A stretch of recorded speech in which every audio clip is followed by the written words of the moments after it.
ಬಿಜೆಪಿಯಲ್ಲಿ ಕಾವೇರಿದೆ. ರಾಜ್ಯಾಧ್ಯಕ್ಷರ ಚುನಾವಣೆ ವಿಚಾರಕ್ಕೆ ಸಂಬಂಧಪಟ್ಟಂತೆ ಬೆಳವಣಿಗೆ. ಚುನಾವಣೆ ಹಿನ್ನೆಲೆ ಮೈಸೂರಿಗೆ ಬಿಜೆಪಿ ರೆಬಲ್ಸ್ ಟೀಮ್ ಭೇಟಿ ಕೊಟ್ಟಿದ್ದಾರೆ. ಜೆಡಿಎಸ್ನಲ್ಲಿ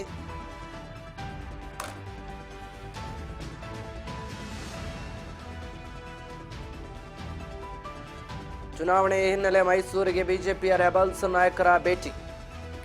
ಚಾಮುಂಡಿ ಬೆಟ್ಟಕ್ಕೆ ಭೇಟಿ ನೀಡಿದ ರೆಬಲ್ಸ್ ಟೀಮ್.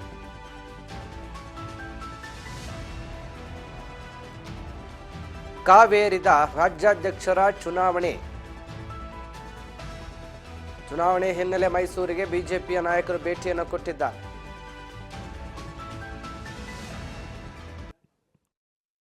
ಬಿಜೆಪಿಯ ರಾಜ್ಯಾಧ್ಯಕ್ಷರ ಚುನಾವಣೆ ಹಿನ್ನೆಲೆ ಈಗ ಬಿಜೆಪಿಯ ರೆಬಲ್ಸ್ ಆಕ್ಟಿವ್ ಆಗಿದ್ದಾರೆ.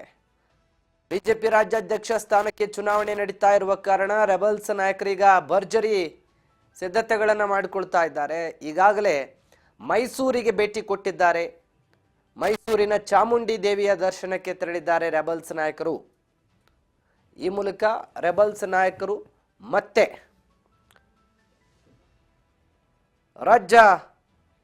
ರಾಜಕೀಯದಲ್ಲಿ ತಮ್ಮದೇ ಛಾಪು ಮೂಡಿಸಲು ಮುಂದಾಗ್ತಾ ಇದ್ದಾರೆ. ಚುನಾವಣೆಯನ್ನ ನಡೆಸ್ತೀವಿ ಅಂತ ಹೈಕಮಾಂಡ್ ಹೇಳಿದ ಬೆನ್ನಲ್ಲೇ ರೆಬಲ್ಸ್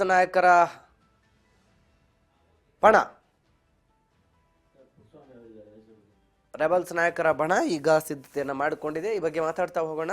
ಹೆಚ್ಚಿನ ಮಾಹಿತಿಯನ್ನು ಕೊಡ್ತಾ ಇದ್ರೆ ನನ್ನ ಸಹೋದ್ಯೋಗಿ ಪುಟ್ಟರಾಜು ಈಗ ನಮ್ಮ ಜೊತೆ ಫೋನ್ ಸಂಪರ್ಕದಲ್ಲಿ ಜಾಯ್ನ್ ಆಗಿದ್ದಾರೆ. ಪುಟ್ಟರಾಜು, ಒಂದ್ ಕಡೆ ಬಿಜೆಪಿಯಲ್ಲಿ ರಾಜ್ಯಾಧ್ಯಕ್ಷ ಸ್ಥಾನ ಬದಲಾವಣೆ ವಿಚಾರ ಭಾರಿ ದೊಡ್ಡ ಮಟ್ಟದಲ್ಲಿ ಸಂಚಲನವನ್ನು ಮೂಡಿಸ್ತಾ ಇದೆ. ಈ ಬೆಳವಣಿಗೆ ಬೆನ್ನಲ್ಲೇ ಎಲ್ಲೋ ಒಂದ್ ಕಡೆ ರೆಬಲ್ಸ್ ಟೀಮ್ ಈಗ ಚಾಮುಂಡಿ ತಾಯಿಯ ದರ್ಶನ ಪಡೆಯೋಕೆ ಬಂದಿರೋದು ಹಲವು ರೀತಿಯ ಚರ್ಚೆಗೆ ಕಾರಣ ಆಗ್ತಾ ಇದೆ. ಏನ್ ವಿಷಯ ಅಂತ ಮಾಹಿತಿ ಕೊಡೋದಾದ್ರೆ ಪುಟ್ಟರಾಜು.